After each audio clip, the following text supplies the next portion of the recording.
Safety month 2025નો આ એક એવો કાર્યક્રમ છે કે આપણે હંમેશા રોડ ઉપર ઊભા રહી અને ટ્રાફિક નિયમનની સાથે સાથે રોડ ઉપર જે નાના મોટા બનાવો બનતા હોય છે એમાં ક્યાંક ને ક્યાંક લોકોને ઉપયોગી બનીએ છીએ, એવો પ્રયત્ન કરીએ છીએ કે લોકોના જીવ બચાવી શકીએ. તો આજે આપણે જે એક પ્રદર્શન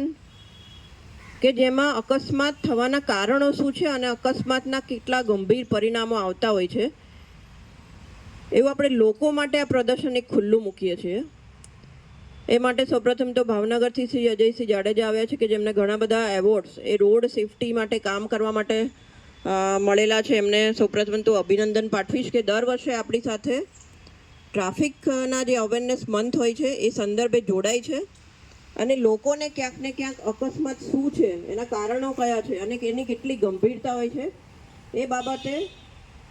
ચિત્ર પ્રદર્શન કરી અને લોકોના જે સબકોન્શિયસ માઇન્ડમાં ક્યાંક ને ક્યાંક અકસ્માતના ગંભીર અસરો વિશે સમજાવતા હોય છે. અત્યારે આ જે લોકોની ઉપસ્થિતિ તો નથી, પરંતુ જે અહીંયા પોલીસ અધિકારી અને કર્મચારીઓ જે બેઠા છે, ખાસ કરીને ટ્રાફિક બ્રિગેડના માનદ સેવકો,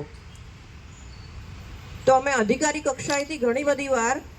અકસ્માતના જે સંભવિત ઝોન હોય છે, જ્યાં અવારનવાર અકસ્માત થતા હોય છે, એવી જગ્યાએ અધિકારી કક્ષાએથી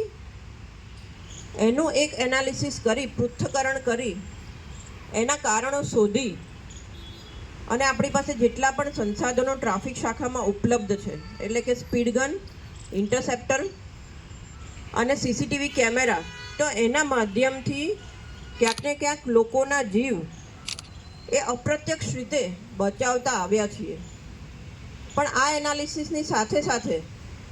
જેટલા પણ અધિકારીઓ અને કર્મચારીઓ રોડ ઉપર કામ કરે છે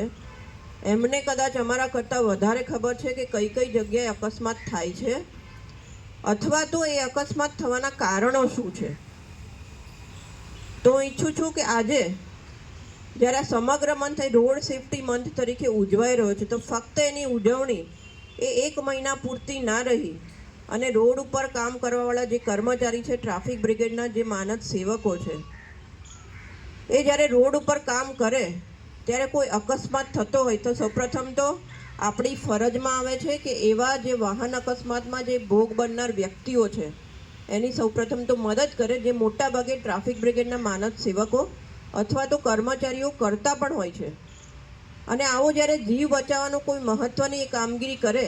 ત્યારે અમારી કક્ષાએથી જ્યારે પણ એમને સન્માનિત કરવાની જરૂર થતી હોય તો એવા તમામને સન્માન કોઈ પણ કક્ષાએ સીપી સાહેબના હસ્તે અથવા તો જે એવોર્ડ ફંક્શનો જે રચાતા હોય છે. ભાઈ પાછળ પહેલાં એક ટ્રાફિક બ્રિગેડના માનદ સેવક ભાઈ છેલ્લે કેપ પહેરી છે એના પાછળવાળા ઊભા થઈ જાય. ભાઈ પાછળ કેપ પહેરી છે એની પાછળવાળા બ્રાઉન કલરની બ્લેક કલરની કેપ પહેરી છે એની પાછળવાળા ભાઈ ઊભા થઈ જશો. તમે ભાઈ પાછળ જુઓ છો તે નહીં, આ બાજુ ભાઈ અજય આ પેલા બ્રાઉન કેપ છે ને એની પાછળ વચ્ચે ના એની આગળવાળા ભાઈ અહીંયા સાઈડમાં ઊભો કરી દો એને. હા અને આ બાજુ ઊભો કરી દો. ભાઈ બહાર આવી જા, નામ લખી લેજો અજય, નામ લખી લે. તો તમે જે સારી કામગીરી કરો છો ને એ હંમેશા નોંધ એ નેશનલ લેવલે જ્યારે પણ જરૂરિયાત પડે ત્યારે સીપી સાહેબના હસ્તે અમે તમને સન્માનિત એટલા માટે કરીએ છીએ કે તમે અમારું જે મેઇન ધ્યેય છે કે સુરત સિટીમાં અકસ્માતમાં ઘટાડો લાવવાનું, એમાં ક્યાંક ને ક્યાંક અમને મદદરૂપ બનો છો. તો આવી જ કામગીરી પણ આવનારા વર્ષોમાં, ગયા વર્ષમાં આપણે કુલ 18 ફેટલ અકસ્માતમાં અને 20 મરણજનાની સંખ્યામાં ઘટાડો લાવે છે. એ ફક્ત અમારા પ્રયત્નોના લીધે નહીં, પરંતુ તમે જે બધા જ કામગીરી રોડ ઉપર કરો છો એના લીધે અકસ્માતમાં ઘટાડો થયો છે. અને હજુ પણ આ વર્ષે આપણે બધા જ પોતાની જાતને એવો સંકલ્પ કરીશું કે હજી પણ સુરત સિટીમાં અકસ્માતો વધારે ઘટે તેવી કામગીરી કરીશું. એક ટીમવર્ક સાથે